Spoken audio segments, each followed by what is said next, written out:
हरिओम स्वामी जी। और मेरे मन में एक बहुत दिन से प्रश्न था कि कोई भी धर्म हो, हिंदू हो, मुस्लिम हो, सिख हो, ईसाई हो, सभी धर्म में वो लोग का जो धर्म स्थल है उसका धर्म स्थल का एक गम्बुज होता है। उसका क्या कारण है? मतलब कोई साइंटिफिक रीजन है क्या उसका? हाँ, सभी धर्मों में ऐसा ऊंचाई तो होता है, लेकिन ऊंचाइयों में फर्क होता है। हमारा जो ऊंचाई है वो थोड़ा सा साइंटिफिक ज़्यादा है, क्योंकि ये गुंबदाकार है और गुंबदाकार होने से वह ब्रह्मांडीय ऊर्जा को अपने पास संग्रहित करती है और साधक के ऊपर, भक्त के ऊपर, जो श्रद्धालु मंदिर में होते हैं उनके ऊपर में वह बरसती है।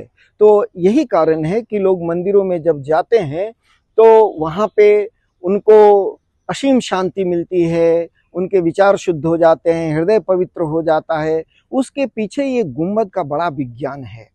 गुंबद अंतरिक्ष से, शून्य से ब्रह्मांडीय शक्ति को खींचती है और दूसरा, वह भक्तों के चेतना का ऊर्ध्वगमन करती है, भक्तों के चेतना को ऊपर की ओर उठाने में मदद करती है।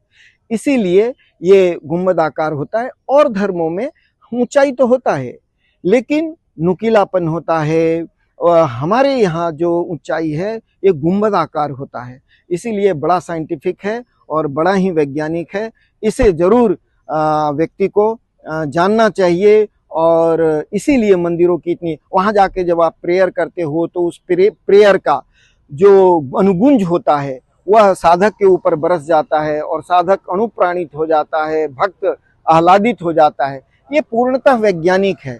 वैज्ञानिकता के कारण ही गुंबद जो है वो बहुत व्यापक है, ऊंचा है और पिरामिड के शेप में है। कई बार पिरामिड शेप हो लेते हैं मंदिरों में, कई बार वो उसको गोलाकार बनाते हैं, लेकिन सबके पीछे यही है कि वह भक्त की चेतना, श्रद्धालु की चेतना को ऊपर उठाने का काम करती है और ब्रह्मांडीय चेतना से उसको जोड़ने का काम करती है।